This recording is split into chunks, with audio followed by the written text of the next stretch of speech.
मधुमंगलमय संत समाज, श्रद्धा मूर्ति देवियों, धर्म प्रेमी बंधुओं एवं प्रिय बच्चों,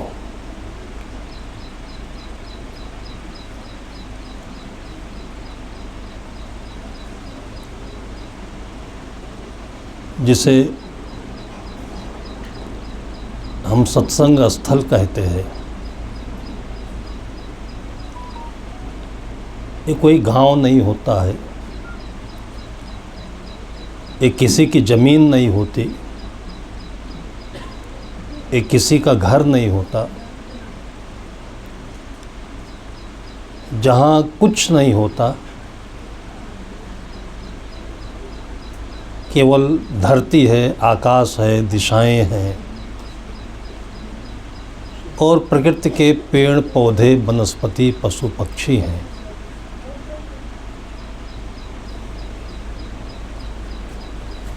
ये सत्य का एक अंग है और सरलता से, श्रद्धा से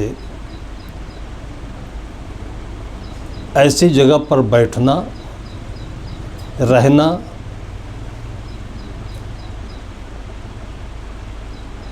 इसको अपने अंतःकरण में साथ रखना सत्संग है।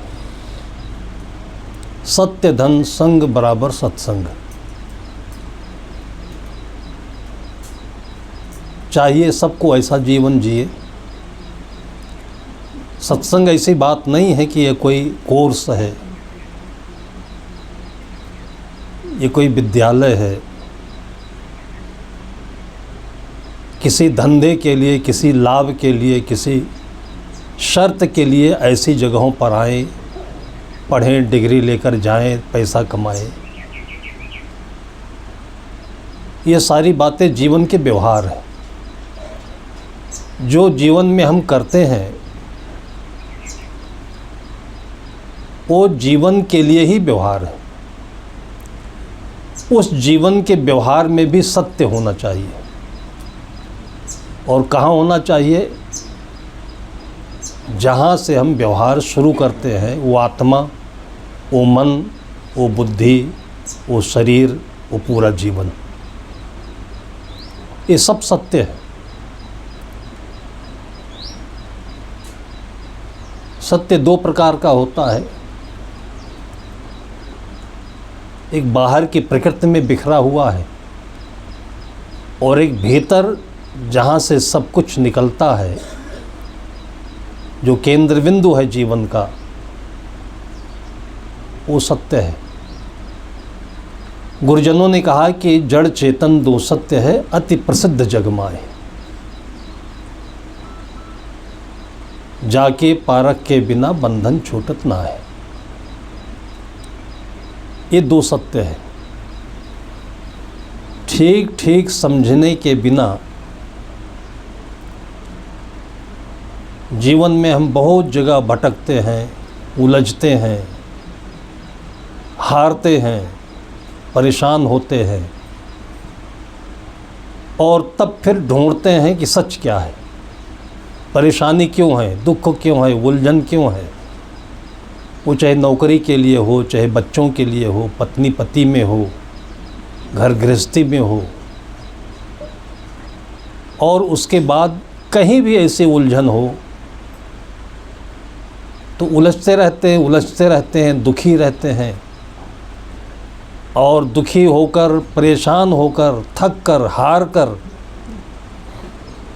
तब कहीं बैठते हैं तो थोड़ा आराम लगता है। हारा हुआ आदमी को थोड़ा आराम लगता है। इसलिए जीवन में हारना भी जरूरी है। और हारता कहाँ पर व्यक्ति है? जहाँ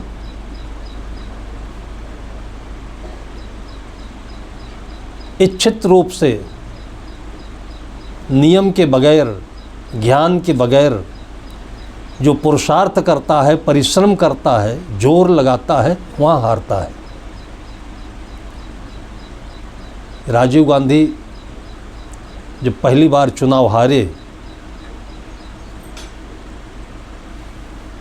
अनायास ही प्रधानमंत्री बन गए थे।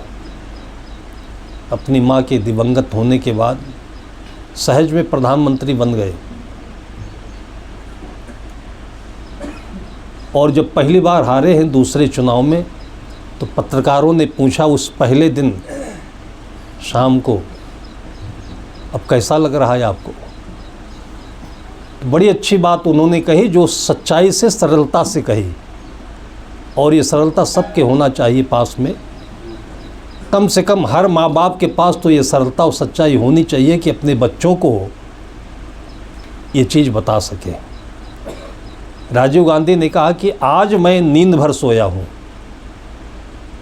उस हारने का परिणाम यह हुआ कि आज अच्छी नींद आई है, जी भर सोया हूँ। जीवन भर आदमी मोड़ मारता रहता है गृहस्थी में, आगे बढ़ने के लिए, किसी को पीछे पछाड़ने के लिए, हराने के लिए, नाम ऊंचा करने के लिए। ये मन के बहुत भटकाव है। राजीव गांधी ने बड़ी अच्छी बात कही। हम लोग कभी कभी सत्संग में भी नकली बातें करते हैं।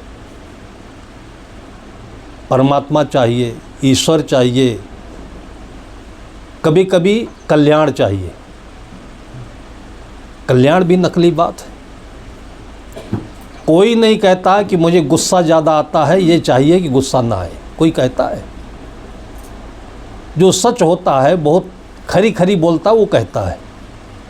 कोई नहीं कहता कि घर में बच्चे हमारा सम्मान नहीं करते, हमें कुछ राह बताइए। जो निजी समस्याएं हैं उसकी चर्चा कोई नहीं करता। और जो जीवन में झेले हुए हैं माता पिता, दुख है, परेशानी है, बाधाएं हैं, कठिनाइयां हैं, घर गृहस्थी के अनुभव हैं, बहुत बिरले माता पिता में होंगे कि अपनी बहू को, बेटों को, बेटियों को सुबह शाम में कहानी के रूप में कभी थोड़ी बात बताएं कि बेटे ज़िंदगी में ये सब होता है, मैंने बहु पापड़ झेले, बहुत झेले। कभी बोलते नहीं माँ बाप। सत्संग की नकली नकली बातें करते हैं और इनडायरेक्टली, अप्रत्यक्ष रूप से रामायण यही जिंदगी की बात है। राम जिसको सिंहासन आज मिल रहा है वही आपके साथ भी होगा। अभी आज नौकरी मिल रही है, घर की मालकियत मिल रही है, कोई नई नई बहू आई, मालकिन बन रही, रानी बन रही है, और कल को राम जैसे उसके साथ हो जाए तो क्या करोगे? यही रामायण है। लेकिन रामायण भी हम लोग पढ़ते हैं तो उसको अलग ही पढ़ते हैं, ये नहीं सोचते कि ये हमारे साथ भी होगा। जैसे करंट में दो तार होते हैं, दोनों जुड़ जाते हैं, बत्ती जल जाती है। दोनों के बीच में थोड़ा सा भी बाल बराबर भी फर्क रहे तो बत्ती जलेगी नहीं, करंट की धारा बनेगी नहीं। कभी कभी हम लोग स्विच ऑन कर देते हैं और स्विच ढीला होता है तो बत्ती जलती नहीं, मोबाइल चार्जिंग शुरू नहीं होता है। हमें लगता है कि हमने ऑन कर दिया है लेकिन टच नहीं हुआ। ये जो टच होना है, इसको स्पर्श कहते हैं, बहुत कम लोगों में होता है, होता ही नहीं। पति पत्नी पूरी जिंदगी एक साथ रहते हैं लेकिन टच नहीं होता है, एक दूसरे के दर्द का अनुभव नहीं होता है। और बताया जाता है, पढ़ाया जाता है धार्मिक कथाओं में दृष्टांत के माध्यम से।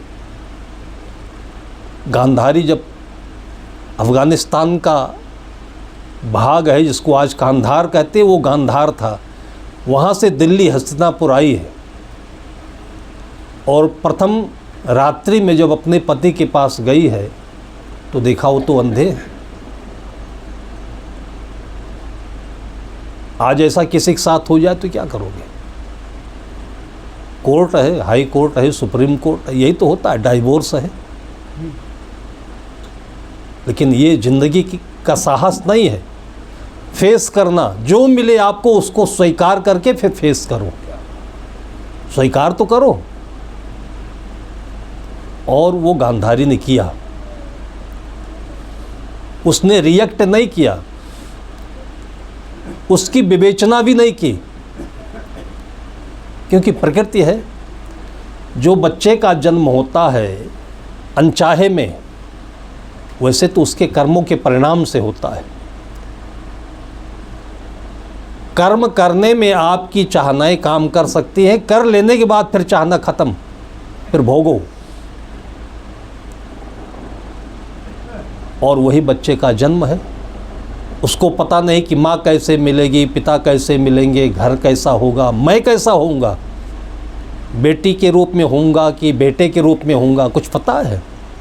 और पता भी हो तो क्या वो उसमें अपनी चॉइस, अपनी इच्छा रख सकता है? गर्भ में कोई बच्चा, कोई जीव सिलेक्ट कर सकता है कि मैं लड़का बन जाऊं, लड़की बन जाऊं, अमुक परिवार में चला जाऊं? सब कुछ अनचाहे में हो रहा है और स्वीकार भी होता है।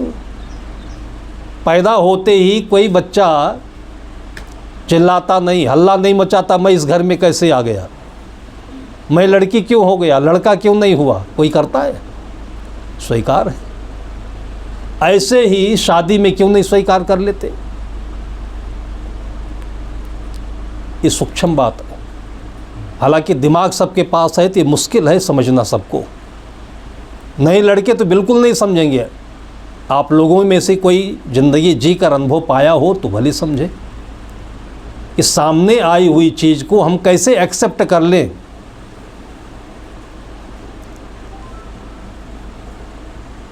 ऐसी बातें जब मैं करता हूँ तो लड़के बहुत उछलते हैं, कहते साहब अंधी हो, कानी हो, लूली हो, लगड़ी हो, उसको एक्सेप्ट कर ले, वैसे लड़की के साथ शादी कर ले हम। इसी से बचने के लिए आज शादी में देखिए कितने नाटक हो रहे हैं, जिसको देखना कहते हैं। और ये 10, 20, 30 वर्षों में ज़्यादा हुआ, पहले कहाँ होता था। इसमें से जो 60 के ऊपर के लोग हैं, किसी ने देखी थी उसकी दुल्हन कैसे होगी, दुल्हन ने देखा था कि दूल्हा कैसे होगा? ये माता पिता के भावनाओं पर निर्भर था। और जिसको जो मिल गया वो पूरे जीवन निभाया है। कहीं सांवलीपन का बात नहीं, कहीं गोरेपन का कोई बात नहीं है। और बड़े बड़े संयुक्त परिवार, बड़ी बड़ी संख्या वाले परिवार कितने आराम से चलते रहे। अब देखने की बात आती है, देखते देखते ये दिमाग इस कदर से आगे बढ़ा हुआ है कि घर में नहीं देखते उसके, जो असलियत है वो तो घर में होता है। होटल में बुलाकर देखते हैं, सर्टिफिकेट में देखते हैं। होटल में कोई चश्मा रखा है, पहनकर देख लोगे सब दिखाई पड़ जाएगा। होटल में कौन सा पार्क है? और क्या देखना चाहते हो? लड़की लड़के में, लड़का लड़की में क्या देखना चाहते हैं? जो तुम्हें दिख रहा है वो काम की चीज़ नहीं, वो परिवर्तनशील है। आज सब कुछ सिलेक्ट करके अपने अनुकूल पा करके, चाह करके पा गए और शादी कर ली, और कल एक्सीडेंट हो गया और पैर कट गया, तब क्या करोगे? कल को कोई जानता है? इतनी लंबी जिंदगी है, इसमें क्या हो जाए किसी को कोई जानता है? एक भक्त की बेटी थी, अपने पति के साथ आई। पति मैनेजर था बैंक में।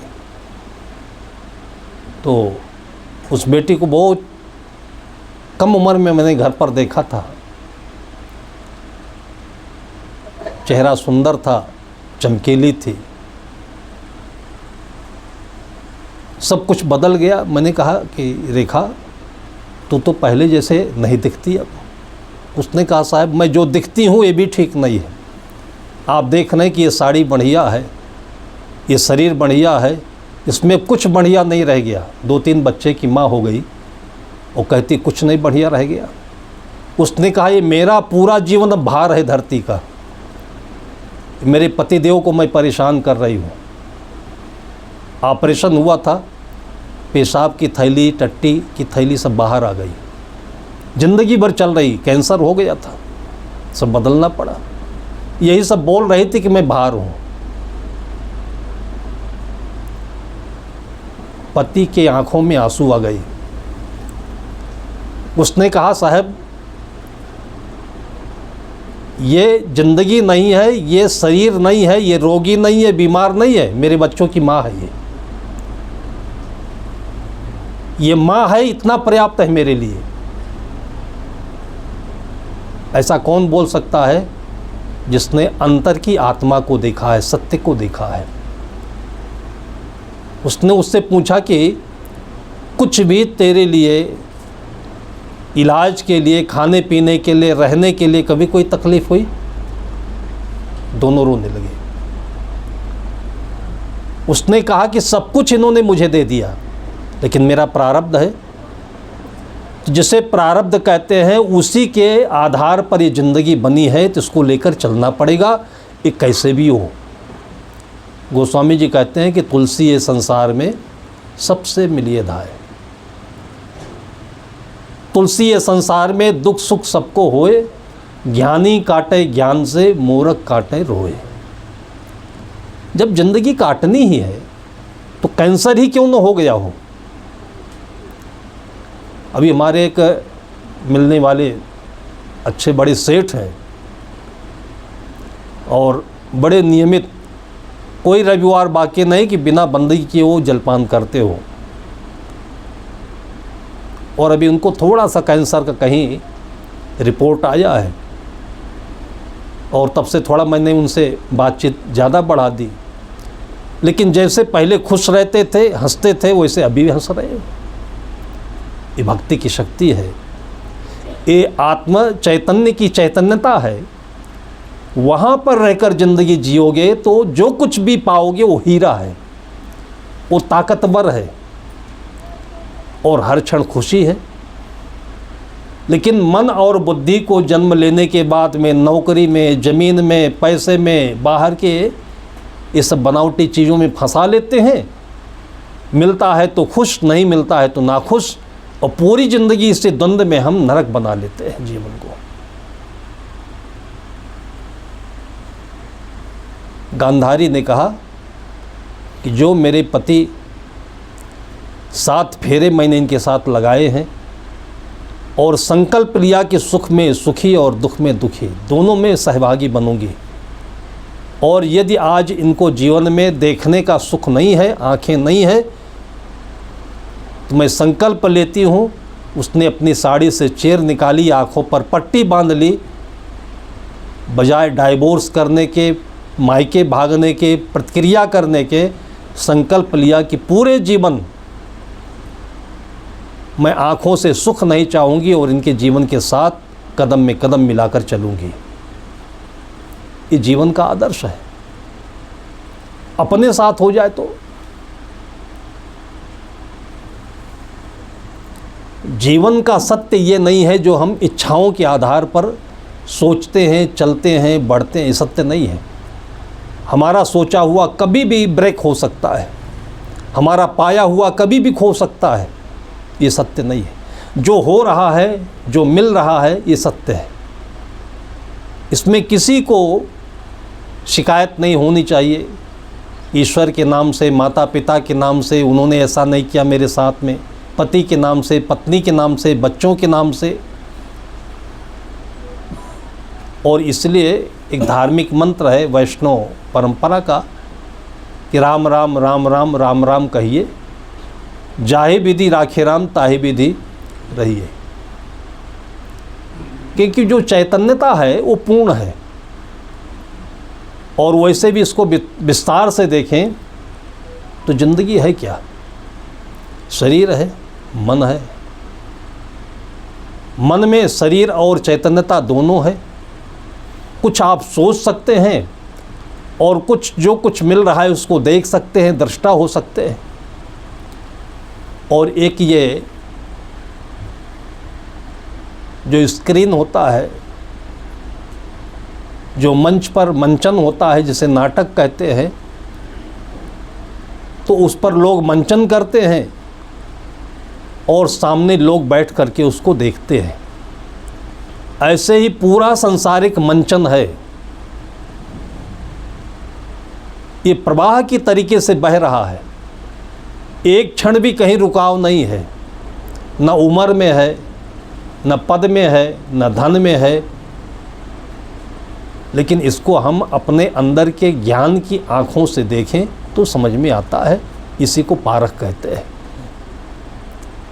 ये नहीं देखने वाले उलझते हैं, जैसे छोटा बच्चा होता है, छोटी छोटी बातों में उलझता है, फिर रोता है, फिर हंसता भी है, क्योंकि ज्ञान नहीं है उसको।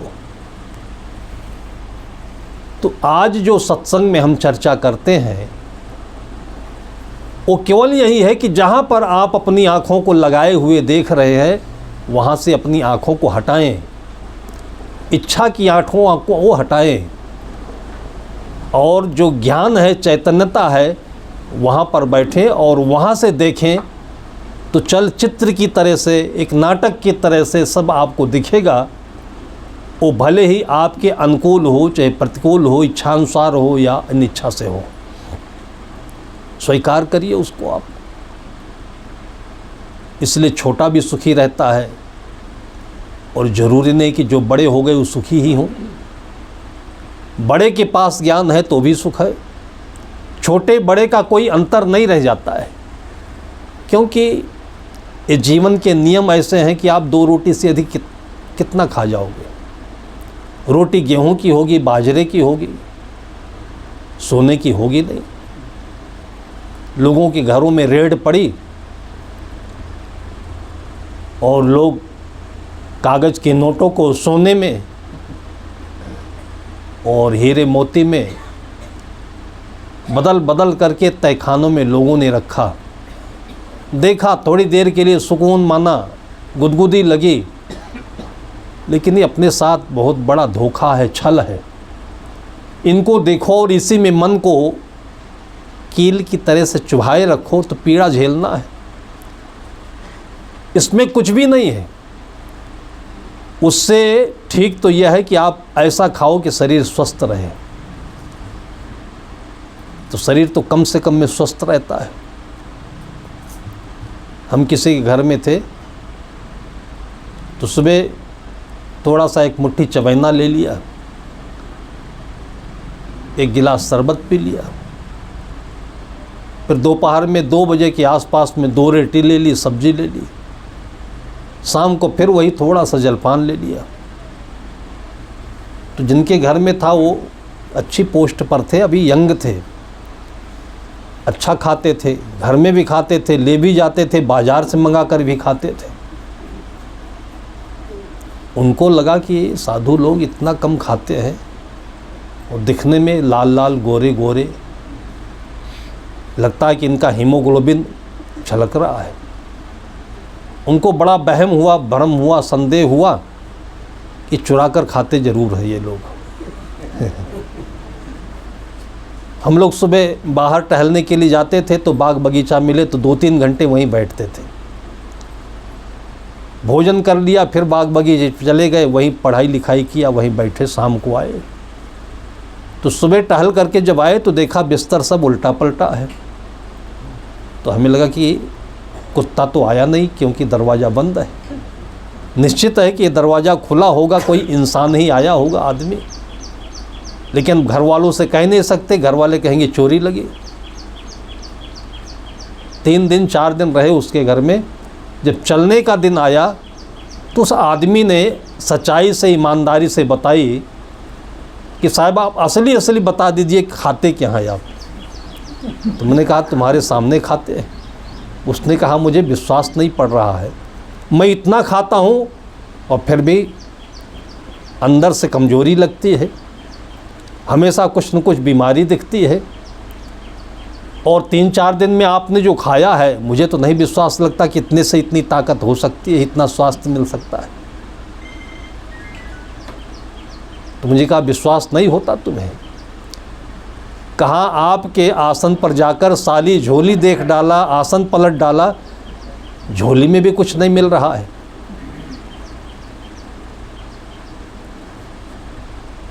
ये प्रकृति की ताकत है, ये हवा की ताकत है, पानी की ताकत है। प्रकृति में जो कुछ भी है ये किसी से कम नहीं है।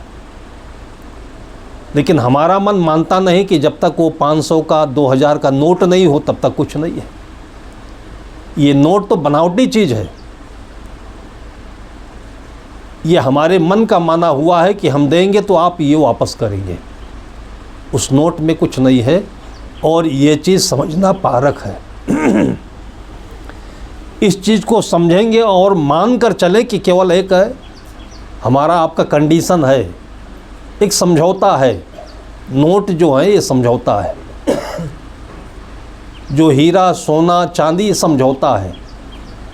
लेकिन जीवन से जुड़ने वाली चीज़ें तो ज़्यादा से ज़्यादा केवल रोटी कपड़ा मकान है। इस बात को समझें। बच्चों को भी आप समझेंगे तो लाभ मिलेगा, लालची नहीं होंगे, गलत सेंस नहीं आएगा, घमंड नहीं आएगा, आपके साथ अच्छा व्यवहार करेंगे और जहाँ रहेंगे सबकी अच्छी सेवा करेंगे।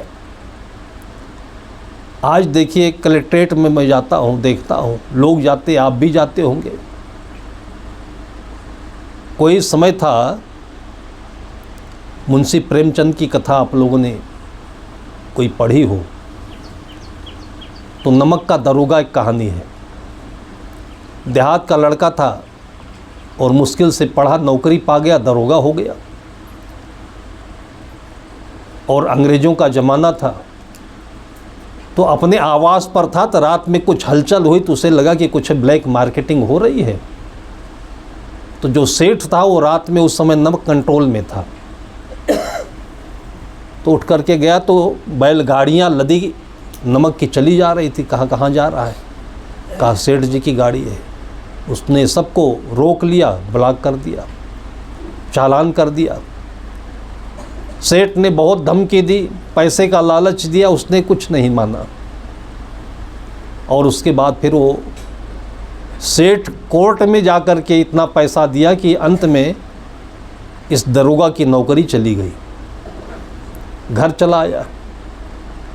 पिता भी अफसोस कर रहा है कि जब घर बैठे लक्ष्मी आ रही थी तूने दरवाज़ा बंद कर लिया, क्या करोगे घर में बैठे रहकर। अब वो भी सोच रहा था कि क्या सत्य का अनुपालन करने की ज़िंदगी में यही सज़ा है।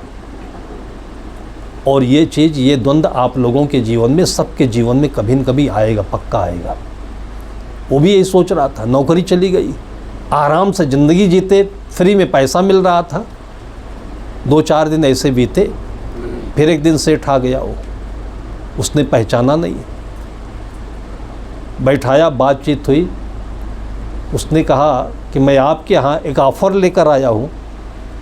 मेरी पूरी कंपनी में एक ईमानदार जीएम की ज़रूरत है, जनरल मैनेजर की ज़रूरत, महाप्रबंधक की ज़रूरत है। उसने कहा मैं तो नौकरी से बर्खास्त हूँ, मेरे ऊपर इतने आरोप लगे हैं। उसने कहा सब झूठे हैं, मैं वही सेठ हूँ जिसने आरोप लगाया है, सब झूठे हैं। अपनी काली कमाई के बल पर मैंने तुम्हें इतना परेशान कर दिया, लेकिन मेरी आत्मा में जो कचोट है वो ये है, एक सच्चे इंसान के बगैर कुछ भी नहीं चल सकता है। मेरे पूरी कंपनी में कोई ऐसा सच्चा इंसान नहीं है। औलाद है वो भी बेईमान है, कंपनी में सब मतलब के लोग हैं।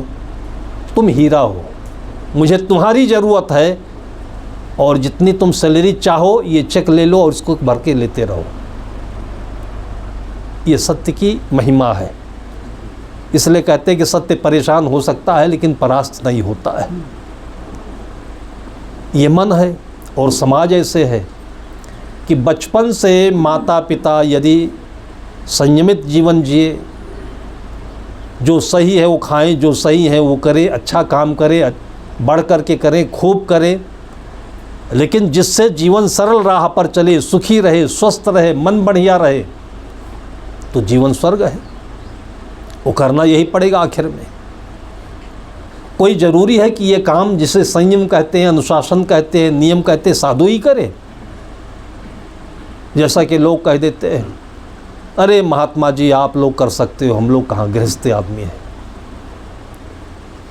इस भ्रांति के कारण से भी थोड़ा सा हम लोगों को आपने ऊपर बिठा दिया तो हम बड़े हो गए, महान हो गए, और आप थोड़ा नीचे बैठ गए तो मन में कमजोरी आ गई कि आप जो करते हैं वो हम नहीं कर सकते। इसलिए कोई भी गुरु जो सच्चा गुरु होगा वो आपको अपनी पूरी ताकत दे करके बोलता है, उसको आप वरदान समझिए, आशीर्वाद समझिए कि आप उसके समान हो और आप वैसे ही जीवन जी सकते हो। आपके पास वो शक्ति है और जीना पड़ेगा, जीने से ही छुट्टी मिलेगी। जीना ही पड़ेगा, इस जन्म में नहीं तो अनंत जन्म में, क्योंकि ये प्रकृति है, चारों तरफ जो जाल फैला हुआ है सत्य का, उसमें कोई भी बेईमानी करके, चोरी करके, खा करके, अनावश्यक कमा करके और लेकर नहीं जा सकता, इससे मुक्त नहीं हो सकता है, पकड़ा जाएगा पक्का। ऐसी बात नहीं कि मोदी रेड डाले तभी पकड़ा जाएगा।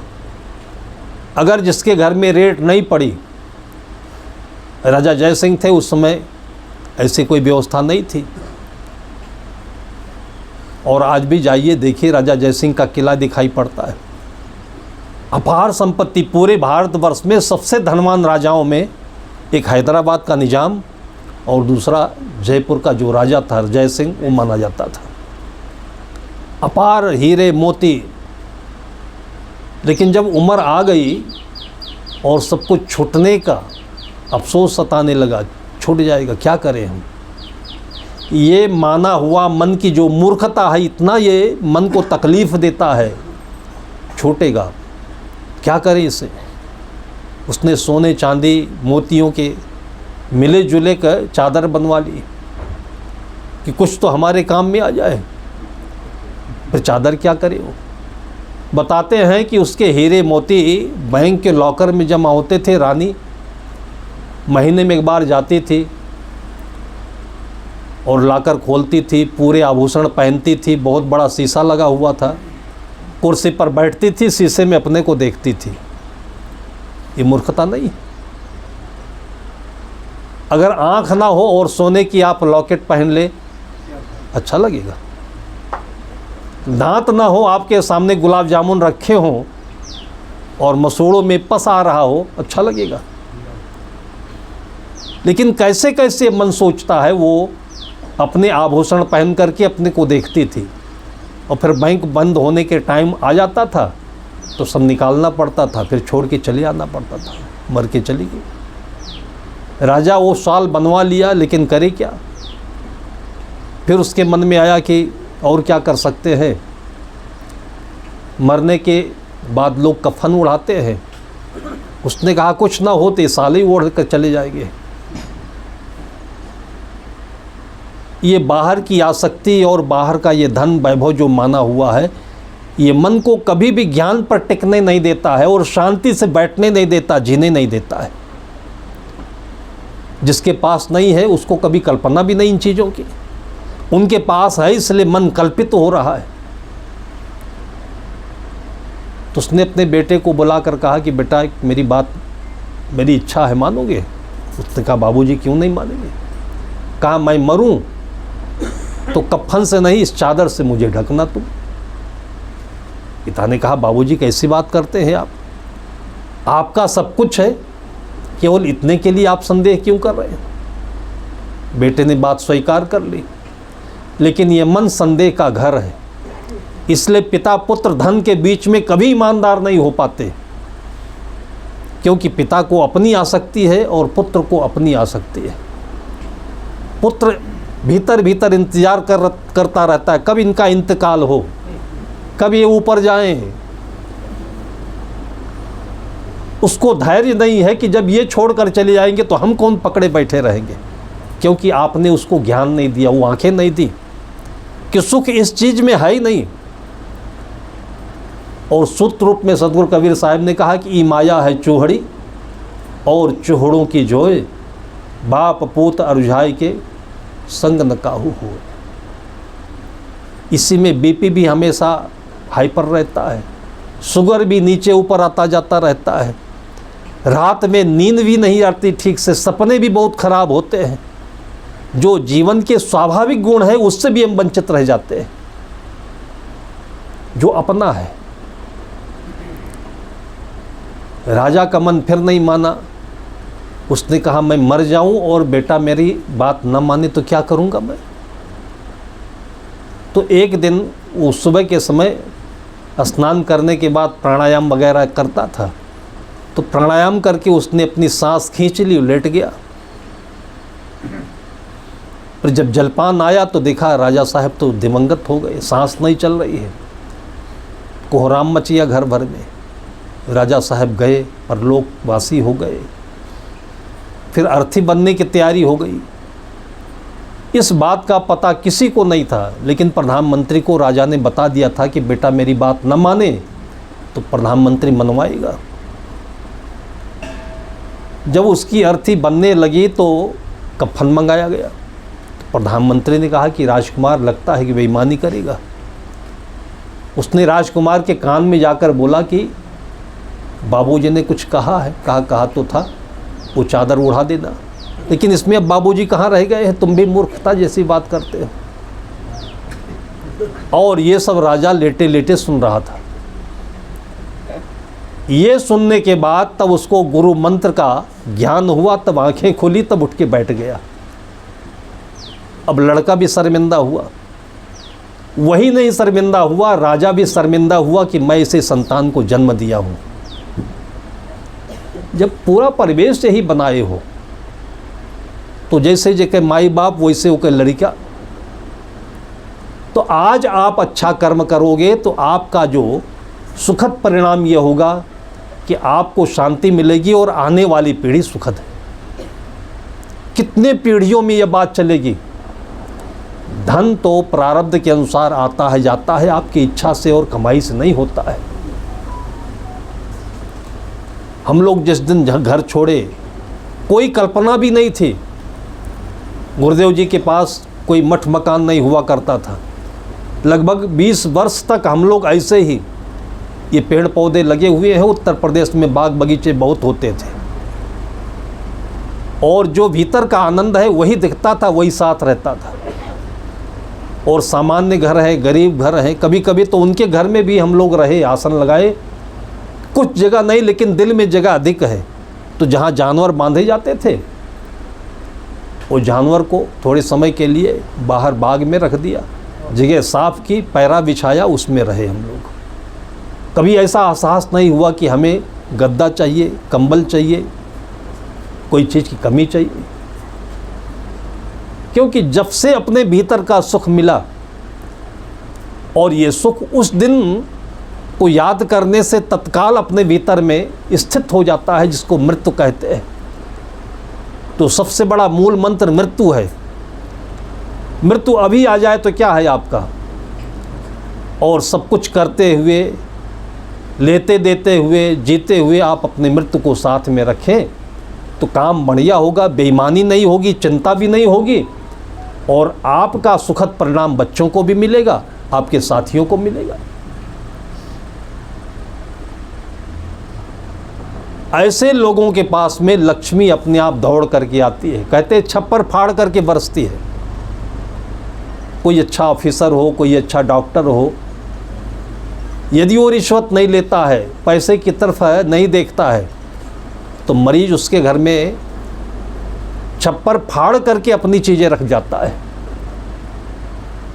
आपके बेटों के बीच में अगर कोई बेटा ईमानदार है, थोड़ा कम पढ़ा लिखा है, क्या आपको लगेगा कि इसको हम कुछ ना दें या हिस्सा कम दें?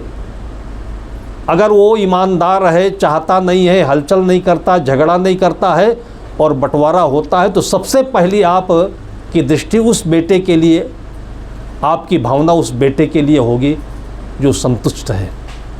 ये स्वाभाविक आत्मा का गुण होता है।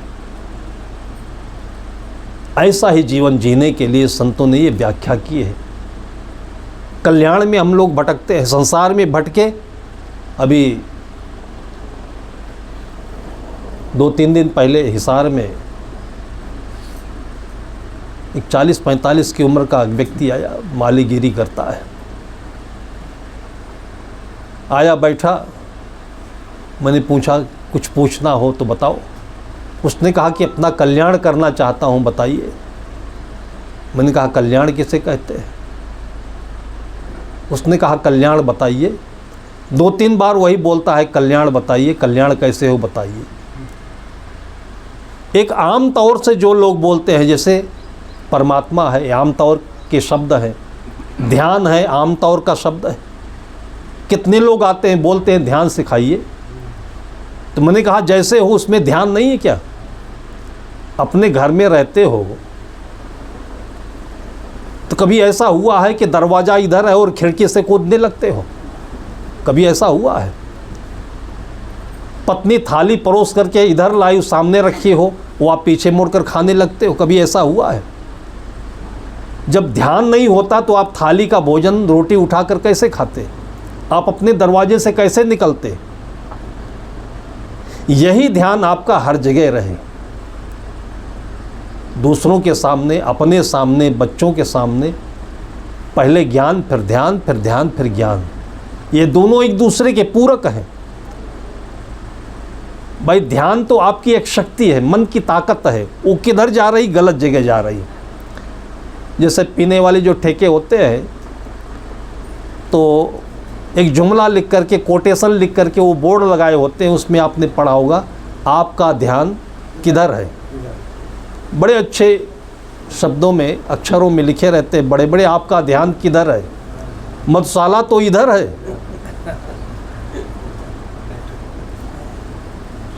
वो क्या करता है? आपके ध्यान को चुराता है। आजकल जो एडवर्टाइज दिए जाते हैं, बड़े बड़े अभिनेता आते हैं, वो आपके ध्यान को चुराते हैं और आपका ध्यान फंस जाता है। उस ध्यान को ढूंढिए आप, वो ध्यान की शक्ति को आप अपने हाथों में लीजिए, जिसको बागडोर कहते हैं। गाड़ी पर आप बैठिए, ड्राइवर सीट पर आप बैठिए, स्टीयरिंग कोई दूसरा पकड़ा हो तो गाड़ी लड़ेगी कि नहीं लड़ेगी? तो आपके इस जीवन की गाड़ी की जो बागडोर है वो ध्यान है, जो डोर है वो ध्यान है। इसको सही से आप उपयोग करिए, ये ध्यान है। लोग कहते हैं हमको ध्यान सिखाइए।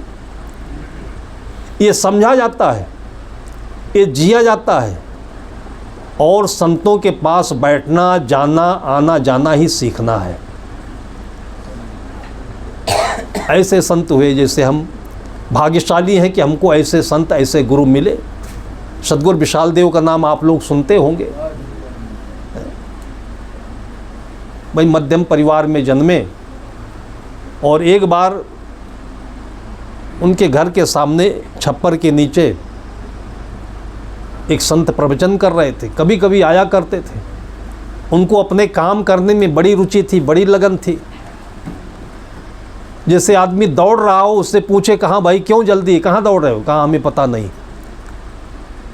दुनिया में आदमी जो मेहनती है, ईमानदार है, सब कुछ है, लेकिन उसको अपना डायरेक्शन, अपनी दिशा का पता नहीं है। ये भी बड़ी भूल है। तो वही चीज़ उनमें थी। काम बहुत करते थे, ईमानदारी से करते थे, लेकिन भूल ये थी कि मैं कौन हूँ, संसार क्या है, जीवन क्या है, पता नहीं था। और संतों के पास बैठते भी नहीं थे। क्यों नहीं बैठते थे? कि वो कर्मठ थे और संत बैठे रहते हैं। तो बैठे रहने को लोग निकम्मापन कहते हैं। करना भी चाहिए, बैठना भी चाहिए। आज जो अपनी ज़िंदगी में यहाँ आकर बैठे हैं आप, ये जीवन के सबसे महत्वपूर्ण क्षण है। किए हुए को समझना, देखना। भाई आप इतना बढ़िया खेती करते हो, मैं देखता हूँ धान की हरियाली, गेहूं की हरियाली, सरसों के पीले पीले फूल। तो अगर वहाँ पर आसपास में कहीं बैठने की जगह है तो थोड़ी देर हम बैठते हैं। हमारा खेत नहीं है, हमारी कमाई भी नहीं है, लेकिन आँखों को इतना सुंदर लगता है कि हम बैठते हैं। लेकिन कोई किसान बैठता नहीं है, मैंने नहीं देखा, क्योंकि ध्यान भटका हुआ है। आपने इतनी सुंदर कमाई की, आराम से बैठिए, घर में भी आराम से बैठिए। आप याद करिए कि आपका घर है। याद कहाँ करते हैं? क्योंकि आपकी आंखों में तो आपका 2 ही मंजिल है, आपका 3 मंजिल दूसरों का दिख रहा है। जहाँ भी आप होते हैं आपका नहीं दिखता है, दूसरों का दिखता है। और इसी में ध्यान भटकता रहता है, और इसी में कहीं भी चैन नहीं। अपने घर में चैन नहीं, अपने खेत में चैन नहीं, और साधु संतों का अपना कुछ भी नहीं है, फिर भी चैन है। क्योंकि जब अपने साथ कुछ ले नहीं जा सकते हम, तो एक व्यवहार है कि ये ज़मीन का टुकड़ा आपके नाम से है, व्यवहार है ये। सच तो यह है कि पूरे विश्व की जो धरती है ये पृथ्वी है, लेकिन पृथ्वी के नाम कहीं 1 एकड़ 2 एकड़ ज़मीन आपने देखी? पूरी दुनिया में आप ढूंढ डालिए, पृथ्वी के नाम कोई ज़मीन नहीं है। तो क्या पृथ्वी नहीं रहेगी? हमारा नाम नहीं रह सकता है, पृथ्वी तो रहेगी। कितने लोग आए होंगे, अपना नाम लगाया, फिर बदल गए, फिर दूसरा नाम लगाया, फिर ये सब बदल जाएंगे, पृथ्वी नहीं बदलेगी। इसलिए पृथ्वी सत्य है, हमारा नाम गलत है। ये व्यवहारिक है, आपका नाम हो गया वो व्यवहारिक है, लेकिन मन से आप यही मानकर चलिए कि आपका नहीं है। तब देखिए आपका खेत और सुंदर लगेगा, आपका घर और सुंदर लगेगा। जिस दिन आप ये मानकर चलेंगे कि घर हमारा नहीं है, उस घर की खूबसूरती और बढ़ जाएगी। और हम लोग तो इसलिए जब कभी गाड़ी लेट हो गई तो उस दिन परेशान नहीं होते हैं, उस दिन और आनंद होता है कि कम से कम अभी झंझट से बचे हैं। और रेलवे स्टेशन पर बैठते 4-4 5-5 घंटे 7-7 घंटे आराम से बैठते हैं। रेलवे स्टेशन पर नहीं बैठते, अपने अंतर में बैठते हैं, निश्चिंत होकर बैठते हैं।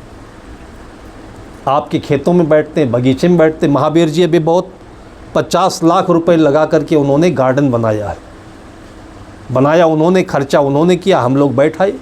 कोई मना कर सकता है क्या? क्योंकि अपने में बैठे थे, वो खूबसूरत लगी। हो सकता है उनको खूबसूरत नहीं लगे, फिर उनके बच्चे थे, परिवार वाले थे, उनको मैंने यही जचाया, यही कहा, इसकी खूबसूरती आपके अंदर में है, इसकी खूबसूरती प्रकृति की दी हुई है।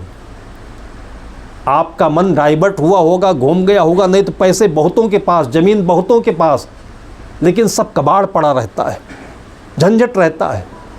विजयराज जी ने इतनी ज़मीन निकाली, इनके आसपास में बहुत ज़मीन है, लेकिन खूबसूरती इसमें है, क्योंकि इन्होंने मान लिया कि इतनी ज़मीन हमारी नहीं है। ये आपके घर में भी हो सकता है। आप अभी से मानिए, ये बेटे हमारे नहीं, पत्नी हमारी नहीं, हमारा शरीर हमारा नहीं। जिस दिन आप मान लेंगे कि हमारा शरीर हमारा नहीं है, उस दिन से आपका खून और लाल होने लगेगा, हीमोग्लोबिन बढ़ने लगेगा। मानते मानते इतनी गांठें बन जाती हैं आपके अंदर में, जिसको ट्यूमर कहते हैं। वो मांसपेशियों का ट्यूमर शरीर में बनता है, विचारों का ट्यूमर मन में बनता है, और यही आपका खून कभी पनपने नहीं देता, बढ़ने नहीं देता है। इसलिए आप हलवा खाते रहिए, दूध पीते रहिए, मलाई खाइए, कभी हीमोग्लोबिन बढ़ता नहीं है। हम लोग इसको अवॉइड करते हैं। बहुत बहुत ज़्यादा कोई कोशिश करता है तो उसका मन रखने के लिए थोड़ा चखते हैं, नहीं तो सूखी रोटी बहुत बढ़िया चीज़ है, और स्वस्थ रहते हैं। कल्याण, परमात्मा, ध्यान, इन शब्दों में भी भटके नहीं। वो आया भोला बेचारा, मैं बार बार पूछता हूँ कि अपनी कोई समस्या बताओ, वो कहता है कल्याण करना है, कल्याण करना है। मैंने कहा तुमको तकलीफ़ क्या है ये बताओ। आधा घंटा माथा पच्ची करने के बाद में तब बताया कि हमको हार्निया है। अब सही रास्ते आया हो, तकलीफ़ कुछ और है, वो बोल कुछ और रहा है। वो कैसे बचपन की बातें होती है, बच्चा रोता है रोता है रोता है, क्योंकि वो भाषा नहीं समझता है कि प्यास लगी है, पानी मांग ले। उसको लगी प्यास है, लेकिन ये प्रकृति का वरदान है कि माँ अंतर्यामी होती है। वो बच्चे को सोच जाना है कि शंका लगी हुई है, कि प्यास लगी हुई, भाषा माँ समझ जाती है, और इसलिए बच्चे के रोते ही वो समझती है और उसको पानी पिलाती है, बच्चा चुप हो जाता है। उस बच्चे से ज़्यादा गुमराह ये बड़े लोग हुए हैं कि चिल्लाते हैं, बोलते हैं, चाहिए कुछ और, बोलते कुछ और हैं। आधे घंटे हमको परेशान किया और तब बताया कि हार्निया। मैंने कहा कि इतनी जवानी में तुमको हार्निया हो गया, तुम बहुत बेहिसाब खाते हो। और यूँ तो अगर आप ठीक से अपने मन को रखें तो सिटी स्कैन, MRI, अल्ट्रासाउंड कुछ करने की ज़रूरत नहीं है। आपके फेस को देखकर मैं बता सकता हूँ कि आज आपको क्या तकलीफ़ है, 6 महीने बाद क्या होगी तकलीफ़। ये तो आंखें बोलती हैं। जैसे मोटर में घड़ियाँ लगी रहती है ना, पानी इतना है तो ये घड़ी बताएगी, डीजल इतना है ये घड़ी बताएगी, टायर में हवा नहीं कि ये घड़ी बताएगी, ये तो आदमी ने बनाया हुआ मोटर है। इस शरीर को, इस प्रकृति को आप चाहिए ईश्वर कह लीजिए, चाहे भगवान कह लीजिए, चाहे आप प्रकृति कह लीजिए, इसमें ऑलरेडी हर चीज़ अपने ऑटोमेटिकली एडजस्ट है, फिट है, कुछ भी इसमें गलत नहीं हुआ है। आप आराम से देखिए, वो पता चल जाएगा। आप टेंशन में है, वो भी पता चल जाएगा। उसके शरीर को देखते ही जब सामने आया तो मैं उसकी समस्या समझ लिया, लेकिन वो भाषा गलत बोल रहा है। कहता कल्याण चाहिए। परेशान किसी दूसरी चीज़ों से है, कहता कल्याण चाहिए। और ये चीज़ें व्यवहार का सिद्धांत है, सत्य है। हर माता पिता को हर घर में अनुभव लेने वाले व्यक्ति को अपने साथियों के बीच, अपने पुत्रों के बीच, अपने वातावरण के बीच इसकी चर्चा करनी चाहिए। और पहले ज़्यादा होता था। शाम शाम को लोग बैठते थे, मैंने अपने बचपन में देखा है, लोग अपने घर का दुख सुख एक दूसरे से शेयर करते थे, कोई बात छिपाता नहीं था। तो उससे क्या होता था कि थोड़ा अपने अंदर का जो गर्दा गुब्बार वो निकल गया। दूसरा क्या होता था कि इसका समाधान, सलूशन क्या हो सकता है, बस मौन रहो, न डांटो, न झगड़ा करो, न प्रतिक्रिया करो, क्योंकि सबके घर में तो वही समस्या है। जहाँ चार बर्तन है, इसी से कहावत उभर करके आई है कि जहाँ चार बर्तन है तो खटपट तो होता रहता है। कोई उसमें ऊब जाता है तो और खटपट बढ़ा देता है, और कोई समझदार होता है तो कहता होने दो, 2 दिन बाद शांत हो जाएगा। लेकिन कोई बोलता ही नहीं। अब ऐसा समय आ गया है कि मोबाइल बोलता है, माँ बोलती नहीं, माँ बोलती कोई सुनता नहीं, दादी बोलती कोई सुनता नहीं, पति पत्नी भी अपने अलग अलग कमरे में मोबाइल का प्रयोग करते, खाना बन गया मोबाइल से बुला रहे हैं। एक ज़माना था कि भोजन बनने के बाद में माँ हो, बहन हो, एक लोटा में पानी लेकर जाती थी, वहाँ रखती थी, प्रणाम करती थी, और नहीं तो पानी देखते ही भोजन करने वाले समझ जाते थे कि भोजन का ये न्योता है, निमंत्रण है, उठिए, हाथ धोइए, पैर धोइए, आचमन करिए, भोजन में बैठिए। क्या सुंदर परंपरा थी। और आज ये हो गया कि सब एक साथ में है, कोई किसी के साथ में नहीं है, सब मोबाइल के साथ में है। ज़िंदगी जी भर के जी लो, मोबाइल तो अनंत काल तक रहेगा। कितने मोबाइल आए और गए और आते रहेंगे ऐसे। ज़िंदगी से अच्छी मोबाइल कुछ है नहीं। दिल भर के जी लो, खूब हंसी कर लो, मजाक कर लो, थोड़ा लड़ भी लो, झगड़ लो, ज़िंदगी को समझ लो एक बार। ज़िंदगी में हम आते नहीं, सत्संग में आते हैं तो नकली भाषा बोलते हैं, वही नकली भाषा लेकर आ जाओ। और ये गलतियां हम लोगों में भी होती हैं। हम हर मंच पर यही बातें बोलते हैं, और लोग हमसे क्या कहते हैं कि महाराज जी बीजक की बात बताइए कुछ।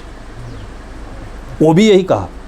जब मैंने उसके हार्निया को देखा, फिर कहा और तकलीफ़ होगी, तब बताया कि पथरी भी है। मतलब जब बात शुरू हुई तो फिर खुलती चली गई।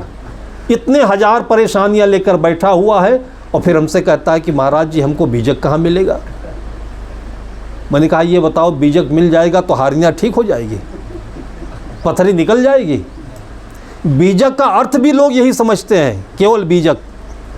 बीजक का अर्थ है कि आप स्वस्थ रहो, मन से प्रसन्न रहो। बीजक कहिए साखधन, धन का कहे संदेश। बीज से बीजक बनता है, बीज भीतर में है, आत्मा में है, वहाँ प्रसन्नता है, वो खुशी साथ में रहे, वो बीजक का अर्थ है। वो कहता है बीजक दे दो हमें। हम साधु लोग हमेशा यही बात बोलते हैं, लेकिन बोलने की आदत हो गई है तो करते नहीं हैं। छत्तीसगढ़ में हमारा कार्यक्रम था, तो हर कार्यक्रम के पहले आपने देखा होगा भी हम बाथरूम चले गए, क्योंकि पानी पीते हैं, सबको जाना चाहिए।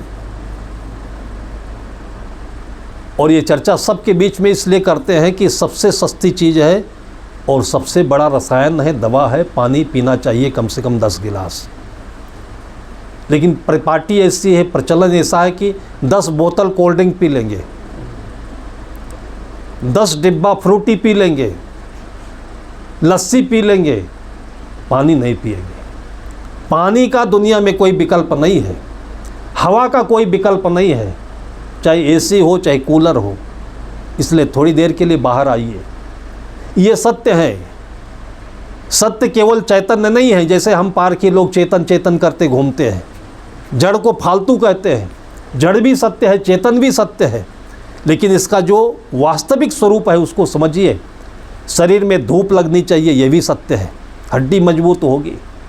कोरोना में लोगों ने ये सब समझा, बड़े बड़े लीडर, बड़े बड़े जज, बड़े बड़े पैसे वाले, और एक एक बूंद पानी के लिए और हवा के लिए तरस गई, मिला नहीं कहीं, मर गए अकाल मौत में।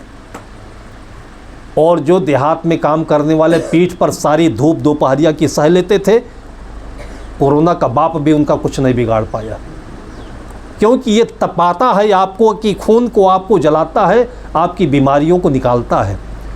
धूप लगेगी, पसीना आएगा, बीमारियां निकल जाएंगी। पानी पिएंगे, पेशाब होगा, बीमारियां निकल जाएंगी। लेकिन ये बिना पैसे के मिलते हैं, इसलिए इनकी सबसे अधिक अवहेलना होती है, उपेक्षा होती है। यही ज्ञान आपको डॉक्टर दे तो आपको हजार हजार रुपए फीस देनी पड़ेगी, तब मानोगे। और यही चीज़ रात दिन हम फोकट में बोलते रहते हैं, तो लोग कहते हैं कि आप बीजक नहीं सुनाते, महाभारत नहीं सुनाते, वेद नहीं सुनाते। सतगुरु कबीर साहब कहते हैं कि साँचे से भागा फिरा झूठे का बंधा। उसी बीजक के आधार पर लोग कहते हैं आप बीजक नहीं सुनाते।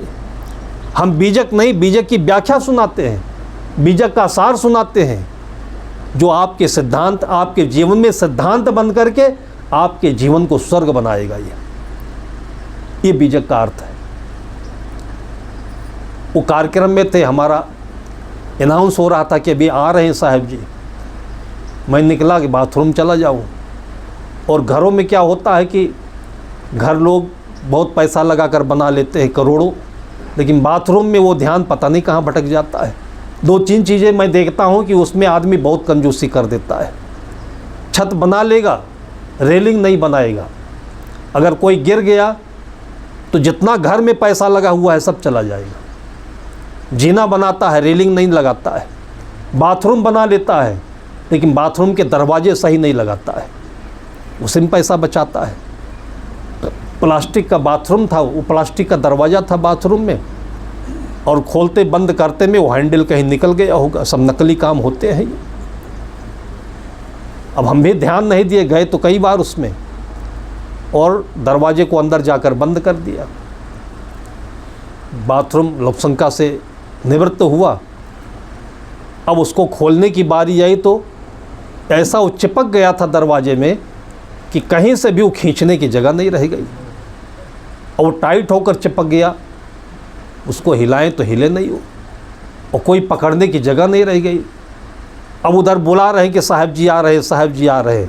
किसी को नहीं पता कि साहब जी बाथरूम में खड़े हैं। हमारे साथ जो बुलाने आए थे संत जी, 5 मीटर पर वो भी खड़े हैं। बाथरूम में कोई आधा घंटा लगता है किसी को? जाना तो चाहिए कि क्या बात है साहब, देरी हो गई, गिर गए कि मर गए, क्या हुआ?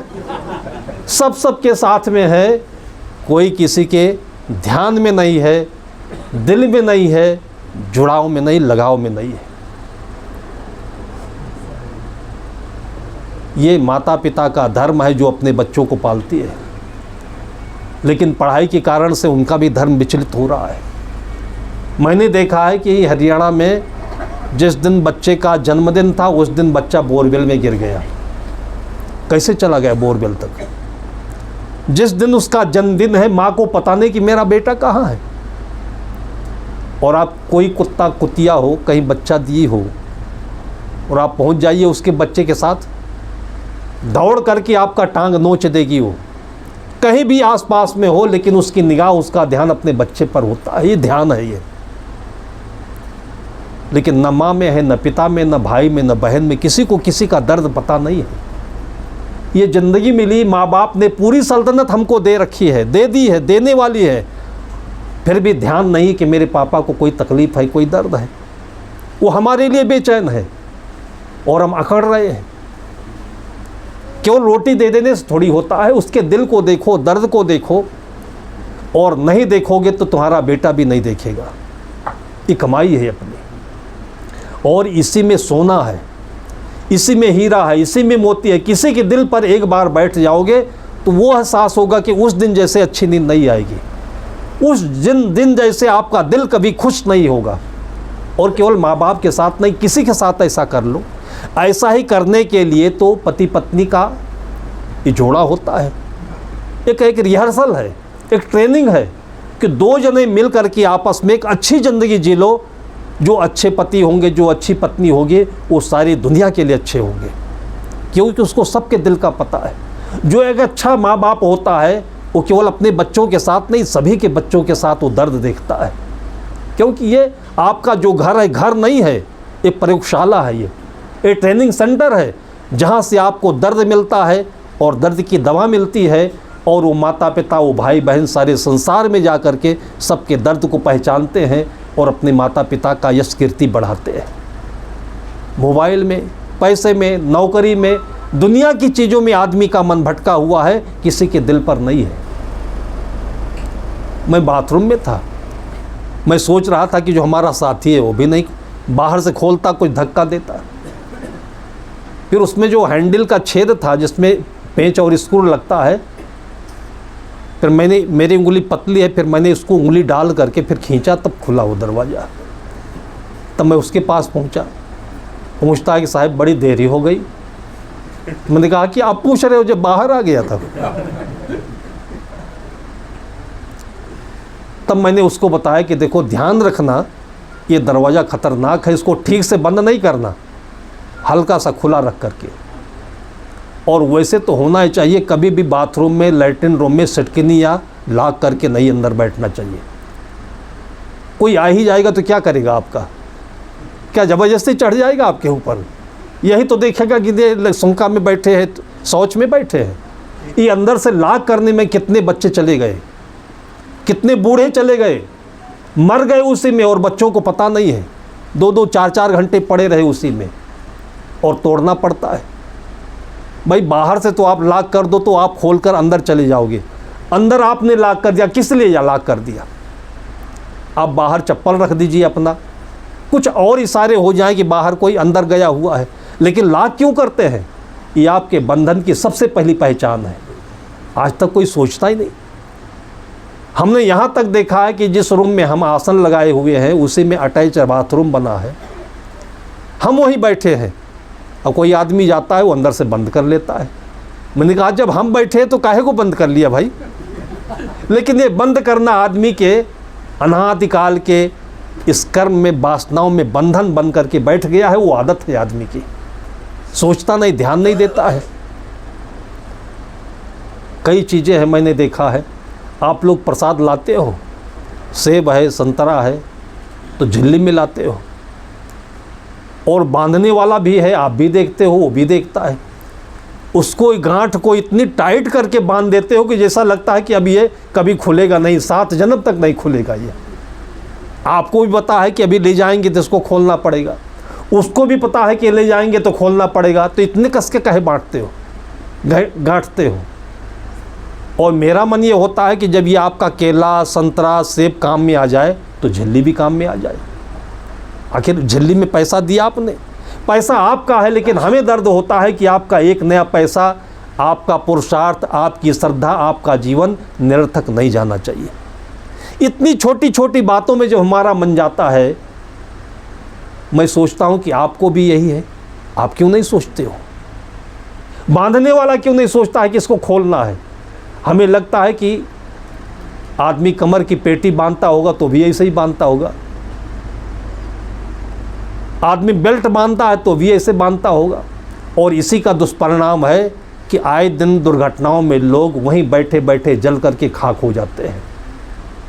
अच्छी अच्छी गाड़ियां ले लेते हैं, ख्याल नहीं आता है, ऑटोमेटिकली शीशा बंद हो जाएगा, गाड़ी लॉक हो जाएगी। ये बड़ी अच्छी बात है क्या?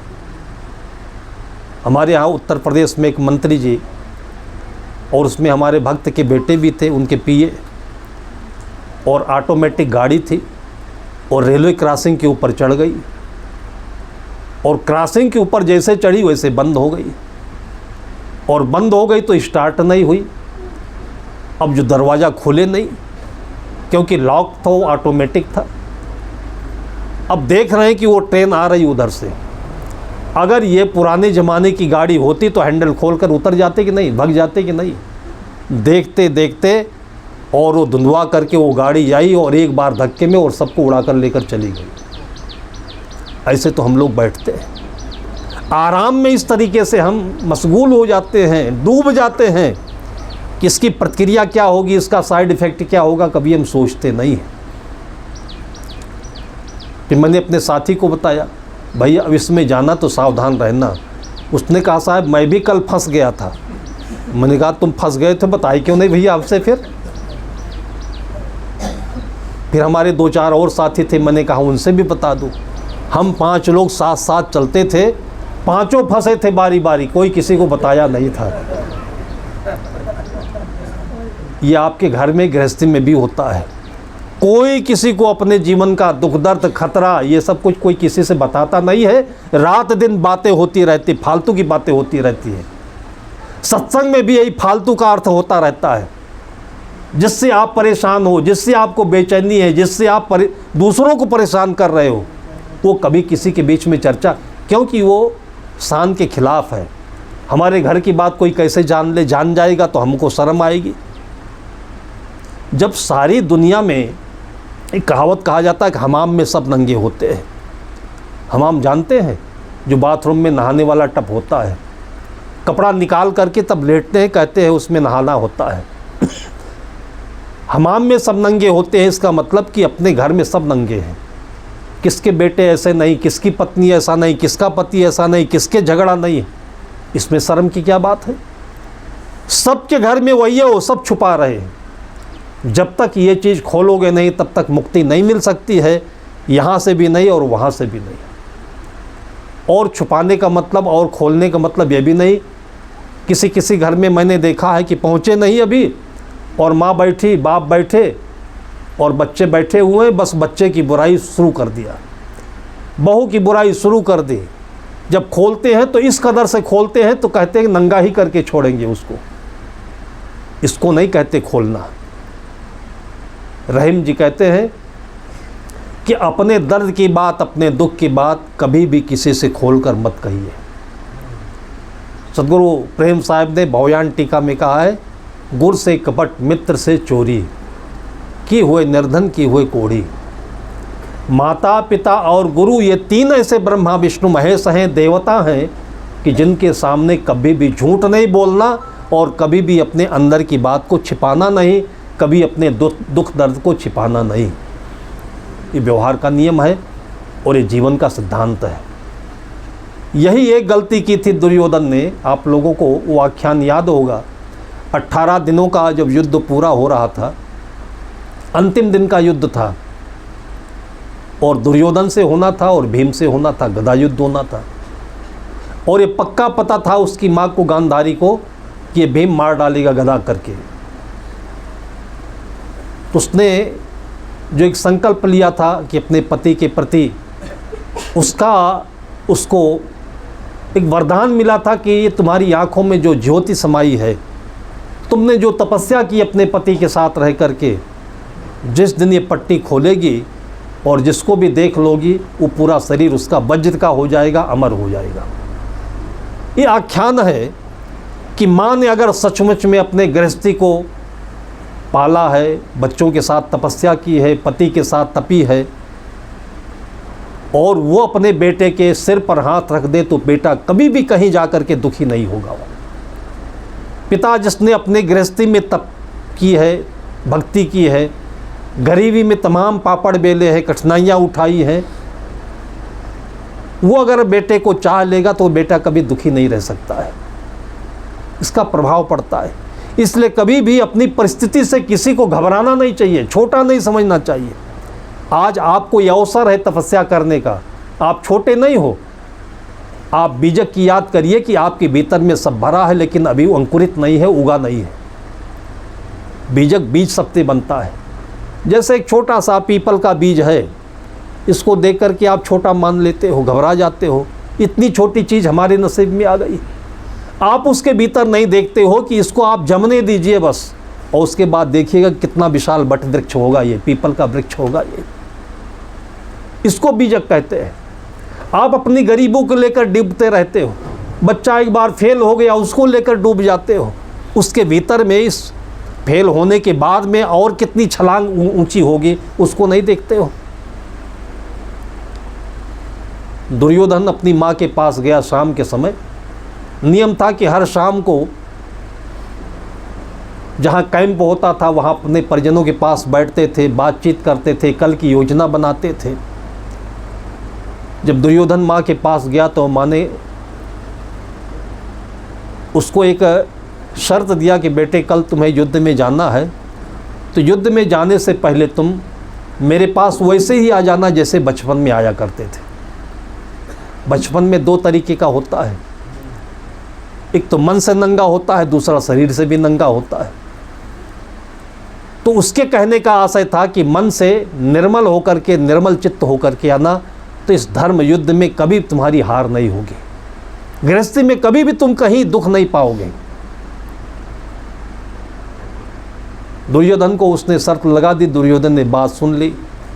दूसरे दिन सुबह नदी में स्नान करने गया, वहाँ से उठा, आ रहा था, कपड़ा नहीं पहना, रास्ते में श्री कृष्ण मिल गए।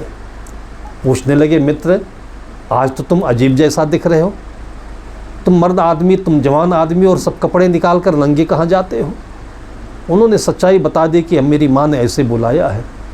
ये यहाँ पर प्रसंग आपको ये बताता है कि माँ और बेटे के बीच में, पिता पुत्र के बीच में, गुरु शिष्य के बीच में भगवान भी आ जाए तो उसकी बात नहीं मानना।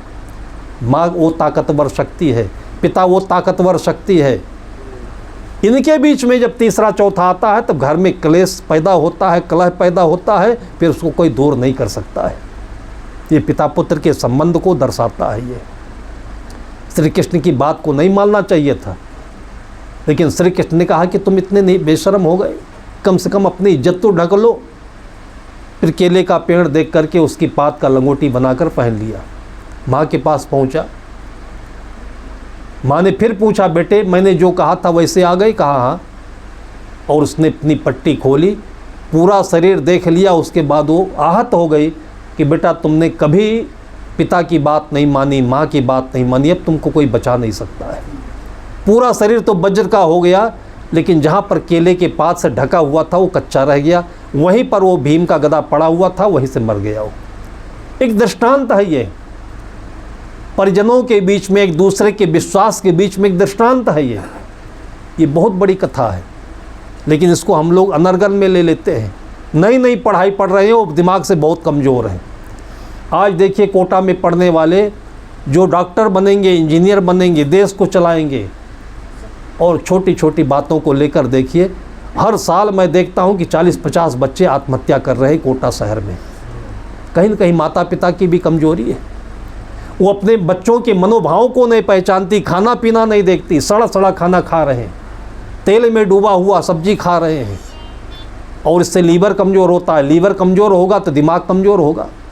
घरों में भी ऐसे हो रहा है। केवल पैसे की बदौलत आदमी की बुद्धि में इतनी कमज़ोरी आई हुई है, इस पैसे ने सब कुछ खा लिया। जब गरीबी थी तो ऐसी चीज़ें मिलती भी नहीं थी, और तब लोग ऐसी चीज़ खाते भी नहीं थे, और तब कितनी भी मुसीबत आए तो लोग परास्त भी नहीं होते थे। इसलिए आत्महत्या करने वालों की संख्या तब बहुत न्यून होती थी। आज जितनी संपन्नता देखी जा रही, अच्छी अच्छी नौकरी करने वाले भी आत्महत्या कर रहे हैं। पशु नहीं करते हैं, कुत्ते गधे नहीं करते हैं, इतनी मार खाते रहते हैं। तो आज हमारी जो आवश्यकता है वो यह है कि अपनी परिस्थिति से कभी हम ऊबे नहीं, उसको हम अपने विरोध में नहीं देखें, अपने भीतर को पहचानें। इसी में पारख ज्ञान है, इसी में बाहर का ज्ञान है, और अपने परिजनों के बीच में, परिवार के बीच में खुले दिल से हंसे, बातचीत करें, अपने जीवन के अनुभव का शेयर करें। और जो ज्ञान यहाँ मिलेगा वो न्यूटन के लॉ में नहीं होगा, वो स्कूल के किसी भी पाठ्यक्रम में नहीं होगा। इसलिए हमारे जीवन का सबसे बड़ा विद्यालय परिवार होता है। परिवार को जो छाया मिलती है वो गुरुजनों की है, संतों की है, आश्रम की है। इसलिए हम जब कभी भी अपने अंदर से आराम में हो तो आश्रम में जाएं, कभी बेहबल हो, कोई समस्या हो तो सबसे पहले आश्रम पर जाएं। कोई नहीं होगा, तो वहाँ के वातावरण से आपको जो हवा मिलेगी, जो ताकत मिलेगी, आपके मन की सारी उलझनें तिरोहित हो जाएंगी और एक नया जीवन मिलेगा। इसलिए परंपरा को आज देखिए कि लोग साल भर में 1 बार 2 बार वैष्णो देवी चले जाते हैं, बद्रीनाथ चले जाते हैं, क्योंकि ये सब आपकी माया जाल से दूर के स्थान हैं और वहाँ पर आपको कोई अपना नहीं मिलेगा, लेकिन सब अपने जैसे दिखेंगे। आपके मन की सारी ग्रंथियाँ खुल जाएंगी और आपको थोड़ा सा एक कूल एहसास होगा, अच्छा लगेगा और घर लौट कर के आओगे तो सब कुछ अच्छा दिखने लगेगा। ये बद्रीनाथ तो दूर है, आश्रम तो आपके आसपास में है। संत 24 घंटे बिना पैसे के आपके नौकर हैं। ये देखिए आते ही कितना पुलकित होकर के, हर्षायमान होकर के आपको मिठाई खिलाएं, पानी पिलाएं, भोजन कराएं, स्वच्छता से बैठाएं, इतनी सुंदर व्यवस्था दें। इतना कौन कर सकता है? जो अपने संबंध में लगने वाले कुल कुटुंब के लोग हैं ये भी करते हैं तो आर्टिफिशियल करते हैं। संतों के पास जाने पर जो उनका प्रेम मिलता है, स्नेह मिलता है, ये स्नेह प्रेम आशीर्वाद है, वरदान है। ये परंपरा को आप लेकर चलते रहेंगे, इसका लाभ आपकी कई पीढ़ी को मिलता रहेगा और आपका जीवन ही नहीं सार्थक होगा, ये पूरी धरती स्वर्ग हो जाएगी। आज जो संत का पुरुषार्थ देख रहे हैं, मैं कितने वर्षों से देखता हूँ, अकेले हैं, दुबले हैं, लेकिन इतनी तेज़ी से काम करते हैं, मुझे देख करके इनके ऊपर बड़ा प्रेम जगता है। और ये सब आप लोगों के लिए कर रहे हैं। ये आपके ही पुत्र हैं, ये आपके ही संरक्षक हैं, आपके बॉडीगार्ड हैं, आपके धर्म सेवक हैं, आपके गुरु भी हैं। और आपके सबके घर आंगन में ऐसे ही ये दिखते रहे जैसे यहाँ दिखते हैं। ऐसे अनेक अनेक शुभकामनाओं के साथ में आप लोगों को धन्यवाद देते हुए कि अपने बहुत सारे कामों को छोड़ करके ये श्रद्धा का आप लोगों ने ये पोषण किया हुआ है, ये आपके बच्चों के लिए बहुत बड़ी धरोहर बनेगी, जिससे वो फूलेंगे फलेंगे और उसी में हम लोगों का आनंद भी समाहित है। इन्हीं शब्दों के साथ, शुभकामनाओं के साथ में आज की चर्चा को हम यहीं पर विराम देते हैं।